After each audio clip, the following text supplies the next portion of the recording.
بسم اللہ الرحمن الرحیم۔ تیسرے سمیسٹر کے عزیز اسکالرز السلام علیکم۔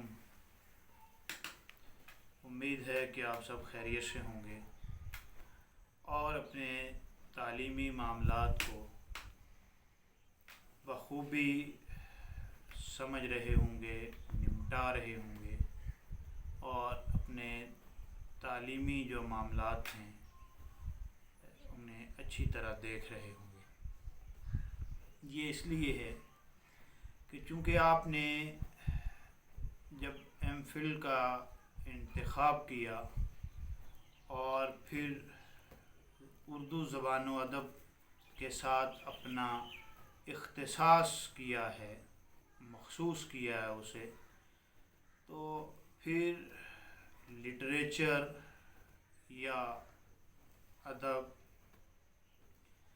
یہ تقاضا کرتا ہے کہ آپ کچھ نہ کچھ اسے دیکھتے رہیں، پڑھتے رہیں، سنتے رہیں۔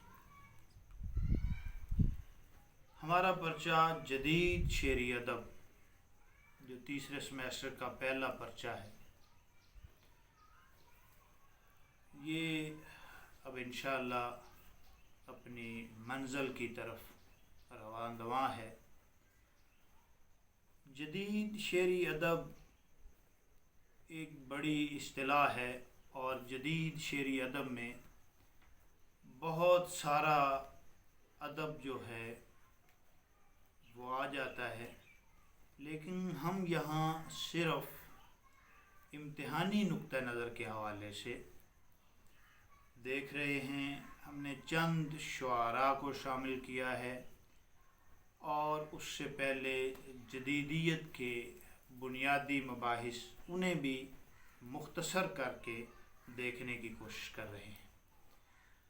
تو پچھلی گفتگو میں نے جدیدیت کے بارے میں چند بنیادی باتیں کہ جدیدیت کیا ہے، جدیدیت کون سا علم ہے، جدیدیت کسے کہتے ہیں، یہ آپ کے گوش گزار کرنے کی کوشش کی تھی اور مجھے بہت امید ہے کہ آپ نے اسے سنا ہوگا، سمجھا ہوگا۔ تو جدیدیت پر ہم جتنی لمبی گفتگو کرتے جائیں گے یہ طویل ہوتی جائے گی، موضوع ختم نہیں ہوگا اور ہمارے امتحان کا وقت بھی آ جائے گا۔ تو ہم نے جدیدیت کو اس حد تک دیکھنا ہے کہ اس چیز کی سمجھ آ جائے، اس اصطلاح کی سمجھ آ جائے اور جدیدیت کے جو بنیادی مباحث ہیں وہ خاکہ جو ہے اس کا وہ ہمارے ذہنوں میں آ جائے۔ تو میں سمجھتا ہوں کہ یہ ہمارا جو جدیدیت پر یا اس کے بنیادی مباحث پر بات کرنا ہے یہ کارآمد ثابت ہوگا۔ تو میں نے عرض کیا تھا کہ جدیدیت کے لیے لفظ ماڈرنزم استعمال ہوتا ہے، انگریزی لفظ، اور یہ اصطلاح ادب میں بہت معروف ہے اور ادب کے ایک بڑے حصے کا تعلق اس کے ساتھ ہے۔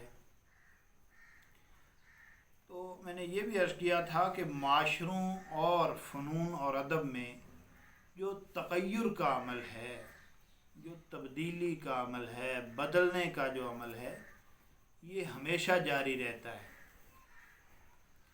20ویں صدی سے پہلے تبدیلیاں آہستہ آہستہ آتی تھیں، لیکن جب سے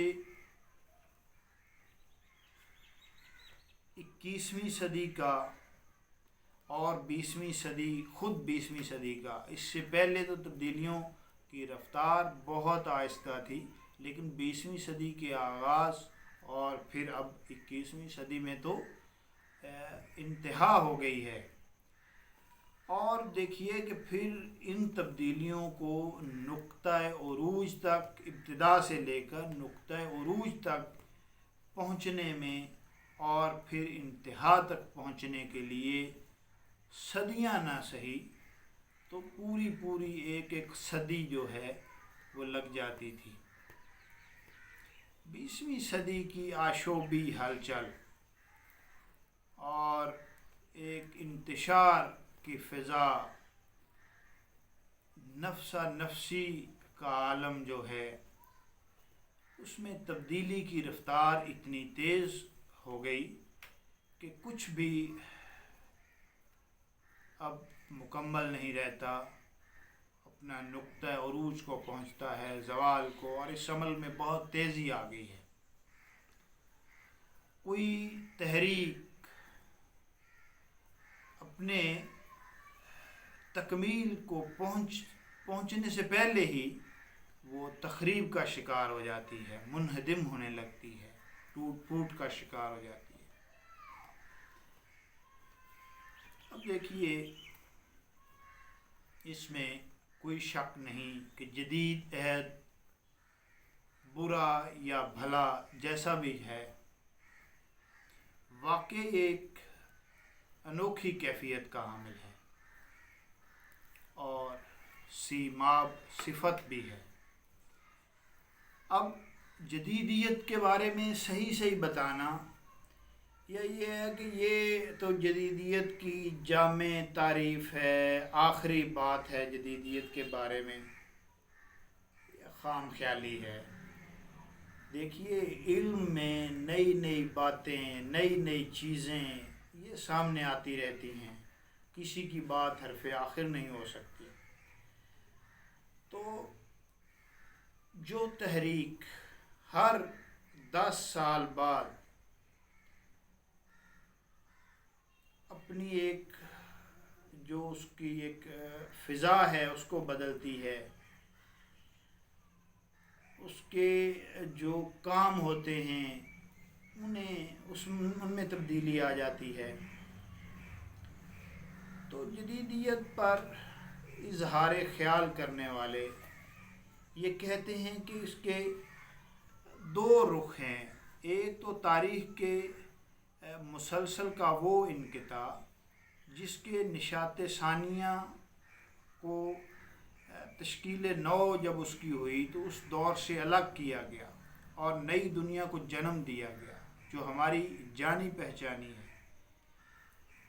دوسرا رخ یہ ہے جو زیادہ عمومی ہے کہ اس تحریک سے منسلک ہے، جس کا آغاز 19ویں صدی میں بودلیئر کے ہاتھوں ہوا۔ اب وہ کہتے ہیں کہ اس میں سب سے بنیادی جو بات یہ ہے کہ جدید دنیا بھی اتنی اچھی اور مرادیں برلانے والی ہے جتنا کہ کسی بھی پچھلے عہد کو سمجھا جائے۔ دوسری یہ بات کہ جدیدیت کا تعلق شہروں سے ہے، شہروں کو تہذیب کے طوفانی مراکز جو ہے وہ سمجھا جاتا ہے، گردانا جاتا ہے۔ اور تیسری بات یہ ہے کہ جدیدیت نئے پن کی پرزور وکالت کرتی ہے، نئے پن کی جو اس کی ہر چیز ہے اس کا خیر مقدم کرتی ہے۔ تو جدیدیت جو ہے اس میں پرانے سست رو زرعی معاشرے کو مسترد کیا جاتا ہے اور بڑے شہروں کے اس بے نام برق رفتار اور ریزہ ریزہ معاشرے کو گلے لگایا جاتا ہے، جس میں بیگانگی ہے، اس میں نفسا نفسی ہے، اخلاقی گراوٹ ہے، اخلاقی اقدار کو پامال کیا جاتا ہے اور ذہنی انحطاط کے جو خطرات ہیں وہ قلبلا رہے ہوتے ہیں۔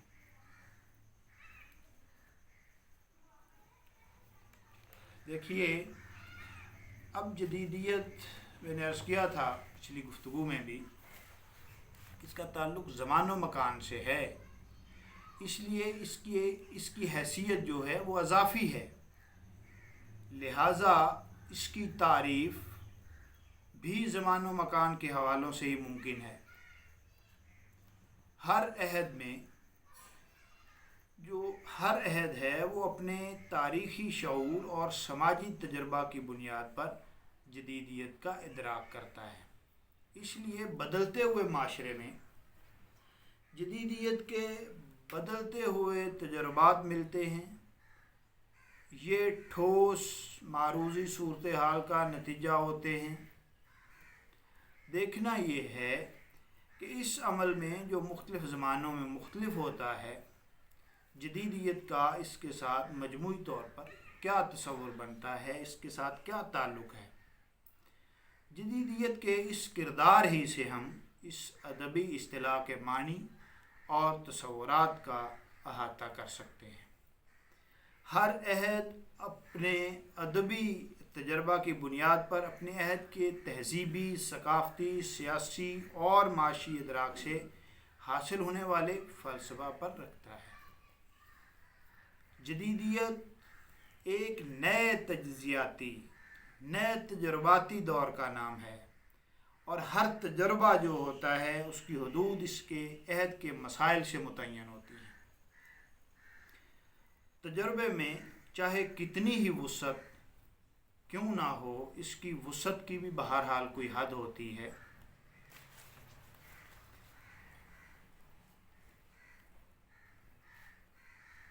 جدیدیت جو ہے وہ تجربہ کی اس آخری حد سے آگے ایک نئے سفر کا نام ہے، آخری حد سے آگے گزر جانے کا نام ہے، آخری حد کو کراس کر لینے کا نام ہے۔ تو ہر عہد نیا ہوتا ہے، ہر زمانہ خود کو نیا سمجھتا ہے اور اپنے ساتھ نئے نئے مسائل لاتا ہے، جن کی نشاندہی ادب میں جدیدیت کہلاتی ہے۔ یہی جدیدیت کچھ عرصہ بعد کلاسیکیت میں بدل جاتی ہے۔ ایک عرصہ بعد ایک نئی جدیدیت ظہور پذیر ہوتی ہے۔ جدیدیت کا مقصد حقیقت کی اثر نو تلاش ہوتا ہے۔ مفکرین نے جدیدیت کو کسی خاص دور کی فرسودگی کے خلاف ایک زبردست تخلیقی قوت قرار دیا ہے، جو ہمیشہ ماضی کی نفی سے جنم لیتی ہے۔ اب چونکہ میں نے پچھلی گفتگو میں بھی عرض کیا تھا کہ آئندہ گفتگو میں کچھ ناقدین کی آراء جو ہیں جدیدیت کے حوالے سے وہ ہم دیکھنے کی کوشش کریں گے، تو وہ بھی آپ سن لیجئے۔ کچھ لوگوں کے نام جنہوں نے جدیدیت پر لکھا ہے، جدیدیت پر مضامین قلم بند کیے ہیں، میں ایک نام ہے محمد حسن عسکری کا۔ وہ کہتے ہیں کہ پوری جدیدیت کی اصل روح انفرادیت پرستی ہے۔ مذہب ہو یا اخلاقیات یا معاشرتی زندگی، ہر جگہ آخری معیار فرد اور اس کے تجربے کو سمجھا گیا ہے۔ اسی طرح سلیم احمد نے جدیدیت کی یہ تعریف کی ہے کہ جدیدیت ہر چیز کا اثبات کر سکتی ہے، بشرطے کہ ذاتی تجربہ اس کی تصدیق کرے۔ پوری جدیدیت کی منزل سے گزرنے کے بعد اثبات کی طرف بڑھتی ہے۔ پھر شمس الرحمن فاروقی نے ایک چھوٹی سی تعریف کی ہے جدیدیت کی، کہ جدیدیت کے جو کلیدی مقدمات ہیں ان سے آج بھی کوئی انکار نہیں کر سکتا۔ ڈاکٹر وزیر آغا کہتے ہیں کہ جدیدیت ہر اس زمانے میں جنم لیتی ہے جو علمی انکشافات کے اعتبار سے انقلاب آفریں اور روایات و رسوم کی سنگلاخیت کے باعث رجعت پسند ہوتا ہے۔ جذباتی مراجعت اور ذہنی پھیلاؤ میں جس قدر بود ہوگا، جدیدیت بھی اسی نسبت سے ہماگیر اور توانا ہوگی۔ ڈاکٹر محمد علی صدیقی کہتے ہیں کہ جدیدیت بنیادی طور پر روایات یا روایت کے ایک حصے سے بیزاری اور برہمی کا نام ہے۔ اس طرح آل احمد سرور نے کہا ہے کہ جدیدیت صرف انسان کی تنہائی، مایوسی اور اس کی اعصاب زدگی کی داستان نہیں ہے، اس میں انسان کی عظمت کے ترانے بھی ہیں۔ دیکھیے، 2-3 آرا اور ہیں، پھر اس کے بعد ہم بات کرتے ہیں کہ ڈاکٹر محمد حسن وہ لکھتے ہیں کہ جدیدیت جو ہے وہ معاصرانہ حقیقتوں میں نئی بصیرت اور معنویت کی تلاش ہے۔ شہزاد منظر کہتے ہیں کہ جدیدیت ایک انتہائی مبہم، غیر واضح اور گمراہ کن اصطلاح ہے، جس کی وجہ سے شعر و ادب میں بڑی غلط فہمیاں پیدا ہوئی ہیں۔ اب دیکھیے، جدیدیت کے سلسلے میں نہ تو کوئی ٹھوس اور جامد فارمولہ بنایا جا سکتا ہے، اور نہ ہی اس کی کوئی ایسی تعریف کی جا سکتی ہے کہ جس کا اطلاق ہر زمانے کی اور ہر طرح کی نئی شاعری پر کیا جا سکے۔ یہ ایک اضافی چیز ہے، اور ہر زمانے میں اس کے ڈھانچے میں واضح تبدیلیوں کا ہونا ایک ناگزیر سی بات ہے۔ جدیدیت وہ موضوع ہے کہ اس پر بہت تفصیل سے بات کرنے کی ضرورت ہے، اور میں نے جیسا کہ شروع میں عرض کیا کہ یہ بہت طویل اور پھیلا ہوا علم ہے۔ یہاں تو ہم ایسے ہی چند تعارفی سی باتیں کر رہے ہیں۔ تو جدیدیت جو ہے وہ ہمیشہ تخریب اور تعمیر کے سنگم پر جنم لیتی ہے، اور اس لیے جہاں ایک طرف یہ ٹوٹ پھوٹ اور انتشار کے جملہ مراحل کی نشاندہی کرتی ہے، وہاں اس نئے پیکر کے ابھرنے کا منظر بھی دکھاتی ہے جو قدیم کے ملبے سے برآمد ہوتا ہے یا ہو رہا ہوتا ہے۔ یوں تو ہر گزرا ہوا زمانہ جدید کہلانے کا مستحق ہے، لیکن ضروری نہیں ہے کہ اسے فکری یا فنی اعتبار سے جدیدیت کا حامل بھی قرار دیا جائے۔ جدیدیت صرف اسی یا اس وقت نمودار ہوتی ہے جب فکری تناؤ ایک ایسے مقام پر پہنچ جاتا ہے جہاں مسلم اقدار اور آداب ریزہ ریزہ ہونے لگتے ہیں، اور اقدار و آداب کی ایک نئی کھیپ وجود میں آنے کے لیے بے قرار ہو جاتی ہے۔ وہ پچھلی جو پرانی چیزیں ہیں ان کو چھوڑنا چاہتی ہے۔ ڈاکٹر جمیل جالبی کی ایک رائے بھی سن لیجئے۔ وہ کہتے ہیں کہ جدیدیت ایک اضافی اصطلاح ہے جس کے معنی ہر نسل کے ساتھ ہر دور میں بدل جاتے ہیں، لیکن یہ ہوائی عمل ہرگز نہیں۔ سائنسی انداز فکر کو اپنے شعور اور طرز احساس کا حصہ بنا کر ہی ہم جدیدیت تلاش کر سکتے ہیں۔ دیکھیے، جدیدیت پر ابھی ہماری گفتگو چل رہی ہے، اور پھر ہم نے جدید شعراء کو بھی دیکھنا ہے، لیکن میرے ذہن میں چند باتیں ہیں جدیدیت کے حوالے سے جو میں سمجھتا ہوں کہ ضروری ہیں ہم باقاعدہ طور پر جدید شاعری پر بات کریں۔ کہ جب ہم یہ کہتے ہیں کہ جدیدیت کا بنیادی تصور جو ہے وہ تغیر ہے، یعنی کائنات کی ہر شے ہر لمحہ تغیر پذیر ہے، سب کچھ بدل رہا ہے، کسی چیز کو سکوت نہیں، ہر لمحہ کوئی نہ کوئی تبدیلی پیدا ہو رہی ہے۔ کچھ تغیر اور تبدیلیاں ایسی بھی ہوتی ہیں جو ہماری نظروں سے اوجھل ہوتی ہیں۔ ہر شے کی حالت جو ایک لمحہ قبل تھی وہ اب نہیں ہے۔ ابھی دیکھیے، ایک لمحہ پہلے جو تھا اب نہیں ہے، بدل گیا، اور آئندہ لمحے باقی نہیں رہے گا۔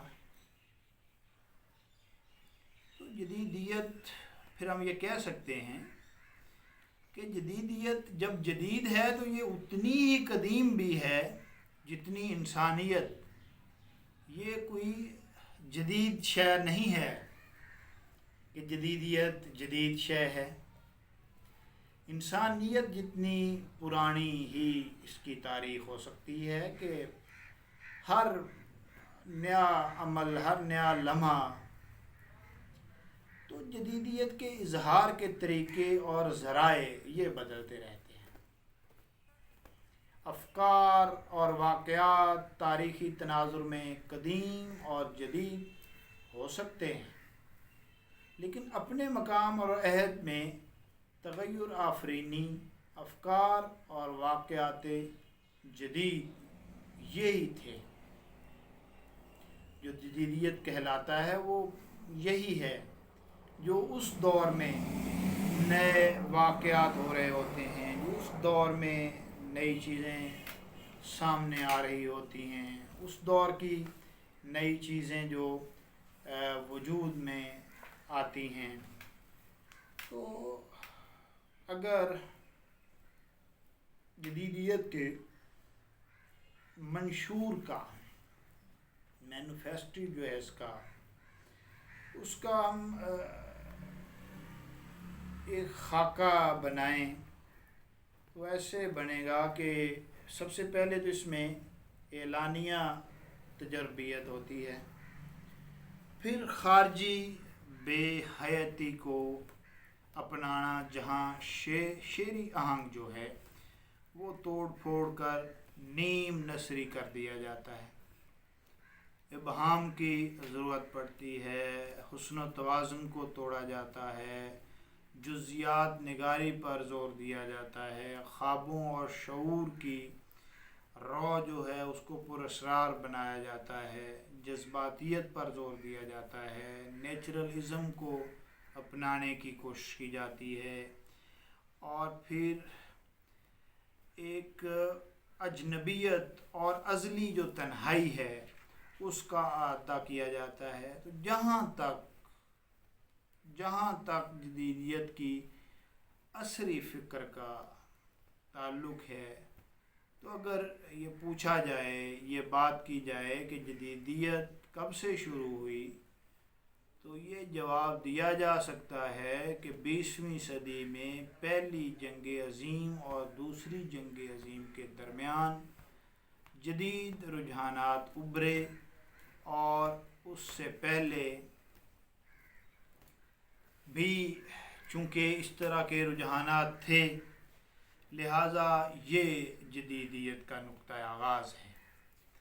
تو 19ویں صدی کی جدیدیت کی سب سے بڑی تحریک کلیسائی تحریک تھی۔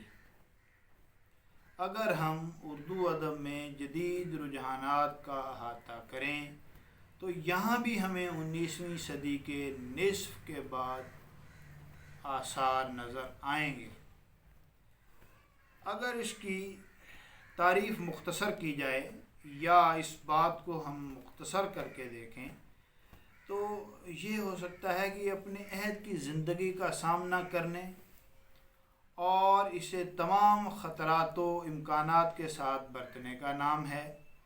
ہر عہد میں جدیدیت ہم عصر زندگی کو سمجھنے اور برتنے کے مسلسل عمل سے عبارت ہوتی ہے۔ اس لحاظ سے جدیدیت ایک ایسا مستقل عمل ہے جو ہمیشہ جاری رہتا ہے۔ جدیدیت کسی باضابطہ تحریک، لاہہ عمل یا منشور کے تابع نہیں۔ ابھی تھوڑی سی ہم نے اس کی منشور کی بات کی ہے، لیکن پوری طرح یہ اس کے تابع نہیں ہے، بلکہ اس کی بنیاد انفرادی احساسات، تجربات اور ہم اثر حقیقت کے براہ راست تجربہ کرنے اور برتنے کی انفرادی کوششوں پر ہے۔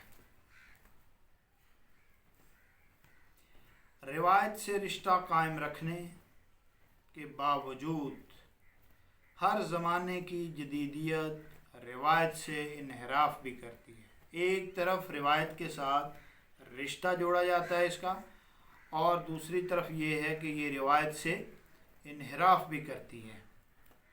اگر روایت کو جوں کا توں قبول کر لیا جائے تو انسان اور تہذیب کسی تخلیقی قوت اور قدرگری کے عمل سے ان کا انکار لازم ہوگا۔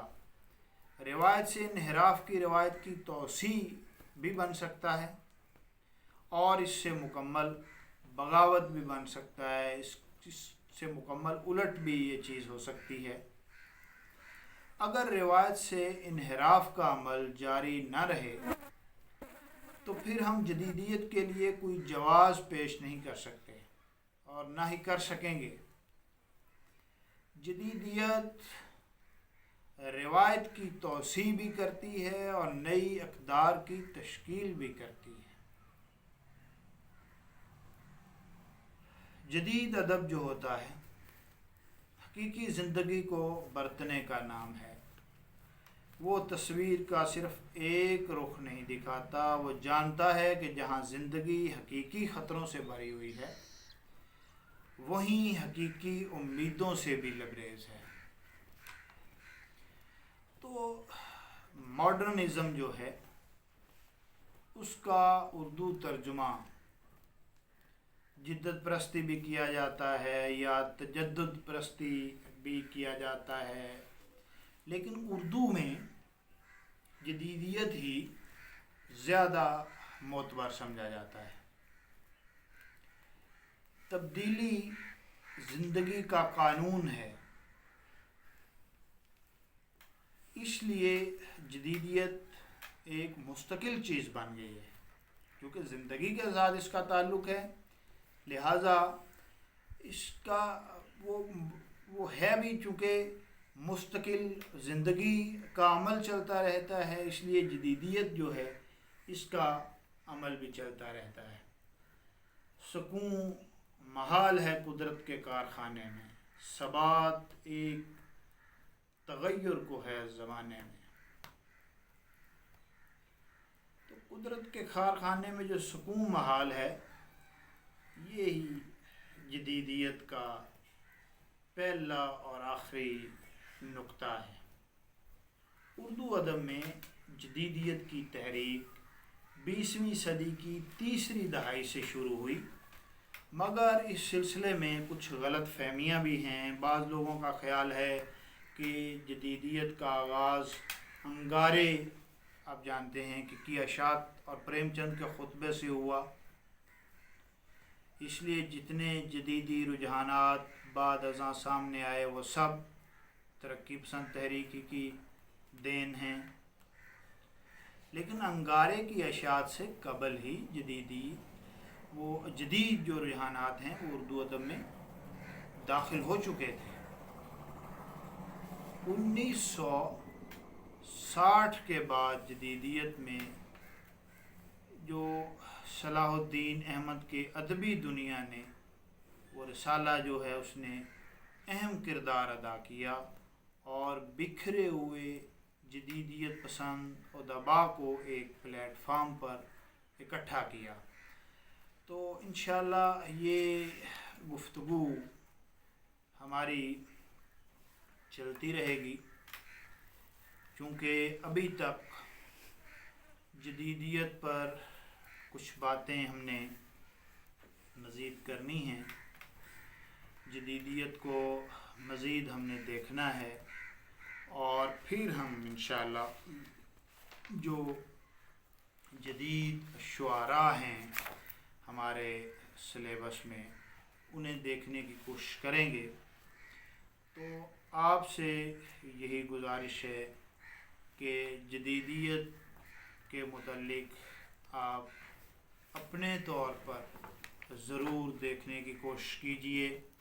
جدیدیت کا تنقیدی تناظر ایک کتاب ہے اشتیاق احمد صاحب کی مرتبہ، اس میں جدیدیت پر بہت سارے مضامین کو اکٹھا کر دیا گیا ہے۔ تو وہ کتاب آپ کا یہ جو سوال ہے جدیدیت کے بنیادی مباحث، یہ حل کرنے میں بڑی مددگار ثابت ہوگی۔ مجھے بہت امید ہے کہ آپ اپنے طور پر بھی جدیدیت کے بنیادی مباحث کو دیکھ رہے ہوں گے اور دیکھنے کی کوشش کریں گے۔ تو انشاءاللہ باقی گفتگو جو ہے ہماری کہ جدیدیت کیا ہے، اس کے بنیادی مباحث میں کیا کیا باتیں آتی ہیں، انشاءاللہ اگلی گفتگو میں دیکھیں گے۔ تب تک کے لیے خدا حافظ۔